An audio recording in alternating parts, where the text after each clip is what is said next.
Is there life on Mars?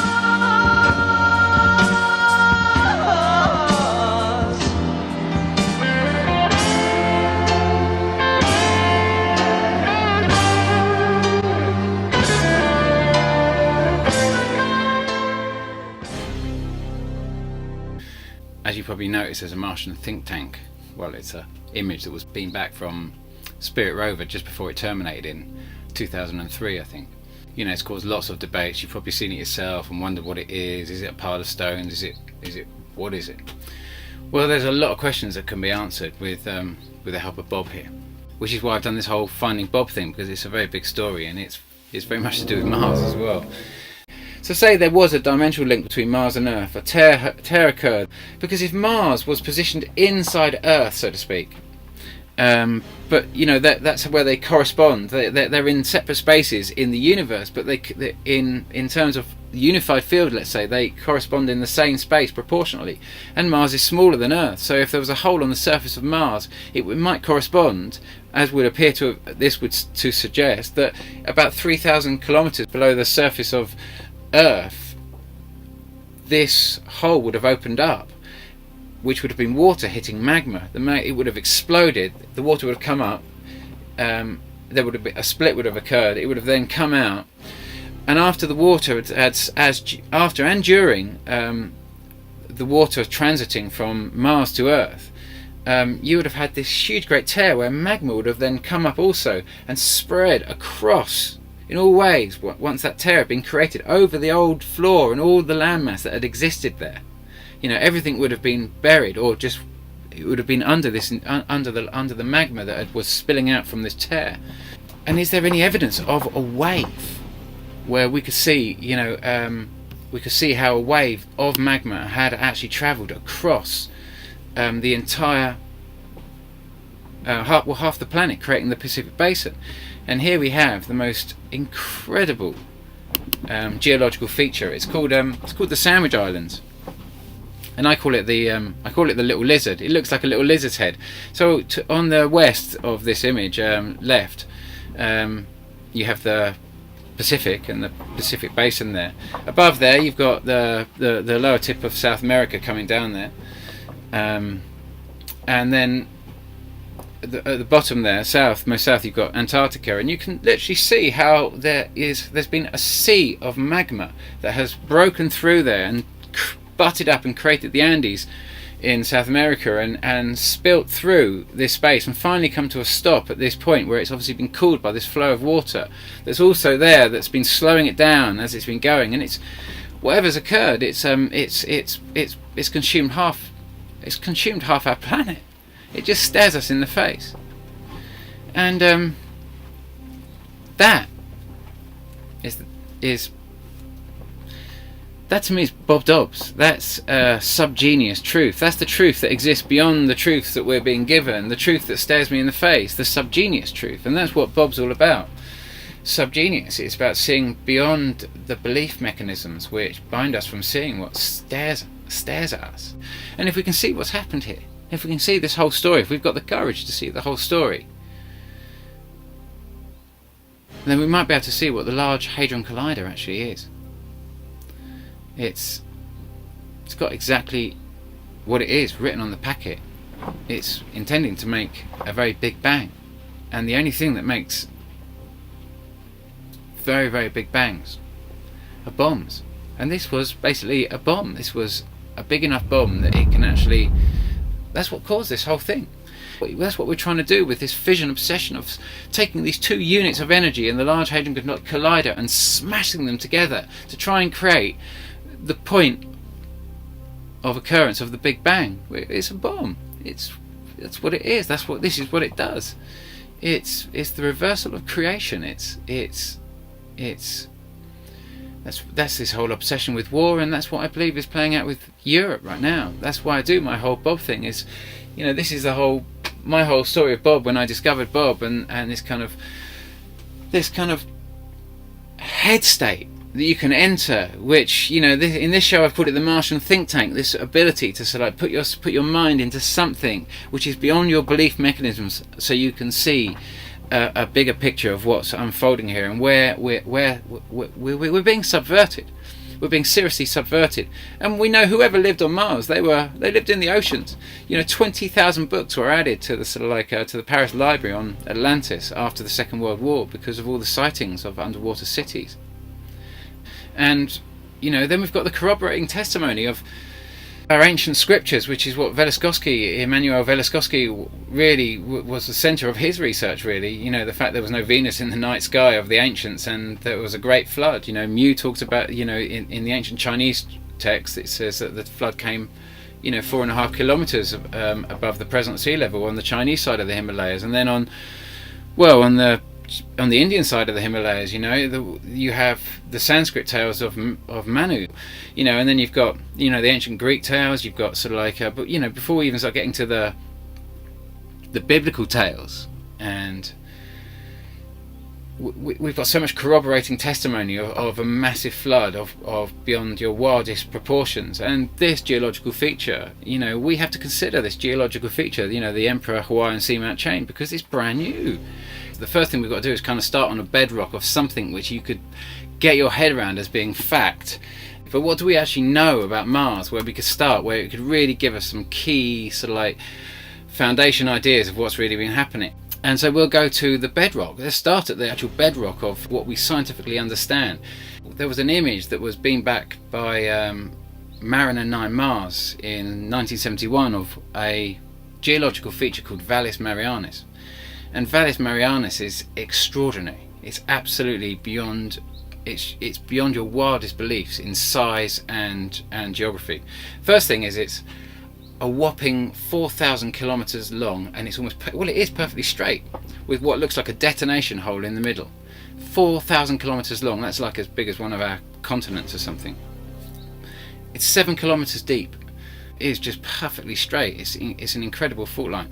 And when it was discovered, it was discovered before 1971, but the images that were taken with thermal imaging cameras picked up what is thorium and cesium in its last stages of decay, in its last stages of its half-life, so to speak, which is billions of years old. And the problem is, when you see cesium and thorium in their last stages of decay, they've got to be held in something, as they're just going to dissipate into the earth. And the only thing we know that can actually contain those deposits is zircon, because it weathers better than any other mineral. It's potentially the oldest mineral we know on the planet, on our planet, and on Mars. Except we haven't really got zircon. We've had traces, but we haven't really got zircon in the same amount of volume and to the same age as on Mars. Mars has got ancient zircon, and is covered in zircon. Got huge deposits, and zircon means fundamentally, it means several things, but it's the formation and how zircon forms. Zircon is formed when you have to have an ocean acting down on bedrock, and this is where we get our bedrock of kind of scientific fact. It is scientific fact, but you have water acting down on a bedrock, say basalt or just granite. This molten lava that's kind of that's solidified. Water acting down on that alone is not going to dissolve bedrock. But when carbon dioxide enters the picture, and carbon dioxide molecule joins a water molecule, H2O and CO2, you end up with carbonic acid, not to be confused with carbolic acid. Carbonic acid, and the carbonic acid will separate the calcium atom in the lattice of the bedrock and produce calcium bicarbonate. But what you'll actually get is this process will be absorbing carbon dioxide, enormous amounts of carbon dioxide, as the actual granite rock gets broken down, and then water is forced down into this dissolving bedrock, and it takes a lot of the silicates, which are quite fine. Well, one of the finest, not as fine as carbon, but a fine element, which is taking. Now, if you were to melt silicon, you obviously produce things like glass and what have you. But when you've got the enormous pressure of an ocean pushing these fine silicates through this dissolving bedrock, and then you've got the heat, not from the core but below the actual crust is obviously molten. So that heat is these two are colliding together, and And water is very explosive. It's hydrogen and oxygen, and at those temperatures it could very easily explode, except for if there's an enormous pressure, then a new process can begin to occur, which is where the zircon fuses with the oxygen from the water, and you get this formation of crystals growing atom by atom, not being melted together as such, but literally forming a lattice and growing. And that's crystalline formations. And that, like I say, that can only happen under a very, very deep ocean. And considering Mars has got 1/3 of the gravity to Earth, thereabouts, you would need enormous oceans acting down on its surface to create the volume of zircon that it has. You can't get around that, and you can't get around the fact that it would have not only had deep oceans, but it would have had carbon dioxide exhaling life in those oceans. The two go hand in hand. Yes, you've got other, great potential releases of carbon dioxide. There's signs of volcanoes, but we're talking about billions of years of a constant supply of carbon dioxide to create this. And so Mars had plenty of oceans, that's not denied. It was called the Noachian periods in Mars's history. I'm not too sure why it's called Noachian periods, but that's what it's called. So we don't need to be kind of speculating on whether there was life on Mars with our scientific facts, and this is kind of what's important to understand here. We're beyond that in our science now. We can go further than that. We can not just say there was life, really. And fantastic life. We don't have to be saying there's microbes and everything else like that. The evidence is just too fantastic, especially the fault line of what seems to have terminated Mars. Now, we're told that the water evaporated. Water evaporation, you've got problems there, because loose hydrogen that aren't connected to an oxygen as a water molecule would have without a great enough gravity, they would have just floated away, and without an atmosphere, as we've been led to believe. We can understand that it could have just floated out into space. But that's true also of Earth. Hydrogen's too light for Earth's gravity. But nonetheless, there's so many other relationships that the hydrogen can get involved with that it doesn't leave the party, so to speak. Any H2 that does actually finally get free from all the sort of like other bonding potential activity it could get involved with, and it manages to escape that net. What goes up and hits the O3, and O3 is formed with an electromagnetic energy field which makes 3 sets of O2 jump into 2 sets of O3, which is ozone, a very, very unstable oxidant. And if when a meteorite hits O3, it would just get oxidized in nanoseconds. And so what would happen is the H2 would just hit that and get zapped immediately, become a water molecule, with its added atomic density would fall back to either Mars or Earth. And now we find that these stories that actually the atmosphere is a lot more bluer on Mars than we've been led to believe, and this is causing a bit of a stir, because that means the water didn't evaporate. Because if it's, potentially it's so cold on Mars, if there had been oceans there, they would have frozen way before they evaporated. But nonetheless, there you have it. It's the oceans are gone. They're gone somewhere. We see on Earth where seas have evaporated, we see these very smooth surfaces that are so smooth you could be doing land speed records on them, and they do. And you wouldn't be trying that on Mars. It's just it's torn to pieces. The terrain is absolutely torn to pieces. So where did the water go? Where did the water go? The water had to have gone somewhere. So you're looking, if you wanted to find where the water went, and you were willing to sort of open your mind to a kind of a dimensional concept, and we can open our minds to dimensional concepts again with films like Pacific Rim and like I say, books like Matter by D.U.M.B Banks, and sort of like many other sort of books are coming out now. The Northern Lights was another sort of book that was, and film. Golden Compass was another great story about dimensionalism. So can we look at any scientific evidence of dimensionalism in what we've been discovering just lately? Well, we've just discovered the torsion fields, and Einstein was of a mind that once you find all torsion fields, you've got the connection, because it's like a gravitational force traveling in a linear motion that connects planetary masses. And so when you find that, it's just like bingo. You've really got a kind of you have a new kind of perspective, a new event horizon, if you like, to witness the world and the universe through. And then of course you've got you've had the discovery of torsion field, and then you've probably heard about the experiments with quantum entanglement, where we've separated the smallest particles. You've separated the electrons from the atom and the protons and neutrons, and we've broken those down into the smallest particles, which is what a big part of what the Large Hadron Collider is all about. And we found that when we separate some of these particles, what we do with one, the other one does exactly at the same time, without any lag, indicating that there's a unified singularity between these 2 points that exists beyond the space in which they seem to occupy. That there's a it's a bit like picking up, you say you had a projector and you were projecting 2 dots with a projector. If I picked up the whole projector, the 2 dots would simultaneously move. And so we found our link to a primary unified field in this discovery. It transforms our level of science. We should be jumping up and down and rejoicing, because it's kind of the concept of Indra's net, which was in many ways the cradle of Buddhism, where you shine a light upon a cut ruby and it shines out everywhere, and that is all the history and everything. But actually the entirety of it exists, you could say, in the beam of light, but actually it's the source of the beam of light, which creates this kind of like multi-beams of images. And actually, ironically, multi-beam, that brings us straight to, where did the water go? So multi-beam, we look at this picture of the Emperor Hawaiian Seamount Chain, which before 2001 was simply the Emperor Seamount Chain.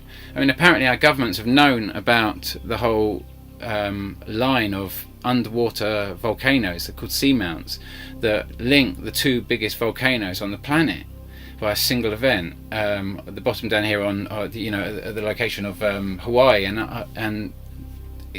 that's the location of the largest volcano in the planet. And then the second largest, the largest in the northern hemisphere, is on the Kamchatka Peninsula, which is this arm that just drops down from Russia. So we've got this event that was picked up ironically by multi-beam, but actually beams of sound that are sent down to the floor of the ocean, and then received by receiving ships that construct an image of the sea floor by this information. So you've got this image that we see here, and I mean it's incredible. It's like I say, this is 4,600 kilometers long. It's an incredible geological feature. And then we've got the fact that the ocean floor, pretty much most of the ocean floor, covering most of the Pacific, apart from the Marianas Trench, which is obviously very deep, but that's a very small section. And apart from Hawaii and the Emperor Seamount Chain, you've got an ocean floor difference of about 2 kilometers thereabouts over the entire Pacific floor. I mean, how do you arrive to a place where granite becomes totally smooth nearly all over? I mean, how do you get to that unless the ocean floor was created in one fell swoop by a wave of magma that bled out from a single source? Again, it's and if there was, if our oceans had been there for 60 million years, we'd expect a much larger zircon presence, as by what's happened on Mars and what's happened on other places on Earth where there is the zircon presence, where there's definitely has been water on the planet for a very, very long time, but there's not enough on Earth to really kind of justify the amount of water that we've got. And that's a funny thing, and so we've got this problem with for me, it's a bit of a problem with the ocean floor. We've got some of the ideas that it's been created by a fault line that's been sort of ever opening out, but that's, you'd expect to be pushing, as you're pushing the ocean floor out like a conveyor belt, you'd expect a mountain to pop up somewhere, half a planet, before it actually does anything. It just goes out perfectly smooth. There's loads of, and then you've got at the top of this, the Emperor Hawaiian Seamount Chain, you've got what looks like a tail, almost like where to the left, going down from the Kamchatka Peninsula, you've got Japan and what have you, and then going off to the right, you've got Alaska and British Columbia, and coming down to Canada there. And if you were to sort of consider some of the things that Gary McGinnon was saying, claiming that he'd found information pertaining to, that it was all about the Senkaku Islands, and about how, which sit right on the Pacific Basin, and China want a landmass on the Pacific Basin, which gives them access to the Trans-Pacific Partnership, and that's what this big dispute is all about. And And obviously Hawaii is like the most. It's got 80% of America's long-range missiles. You know, it makes the Pacific Basin the most protected place on the planet. When you would have thought America would be protecting American interests. Maybe that is America protecting their interests strictly from a geopolitical point of view. But you could also see that the Pacific Basin is the most protected place on the planet. And this talk, like back to Gary McGinnon talking about, you know, intellectual property being bought from intelligence within the Pacific Basin. You know, Velikovsky wrote Worlds in Collision after the Second World War in the 50s, and you know, his name, you probably have never heard of it. He was eradicated, and yet he was Einstein's best friend. And you know, I'm not new saying this. It's just that it needs to be brought together, and you know, Velikovsky he had no idea of the Emphysema chain connecting these two volcanoes. It would have been everything he could have ever dreamed of. He had no idea that we would actually discover quantum entanglement, and he had no idea that he believed that we would no doubt probably find torsion fields. But all this evidence gives us the opportunity to see what we're seeing, and that is the subgenius truth, the truth that exists beyond our scientific peer review, the truth that stares us in the face.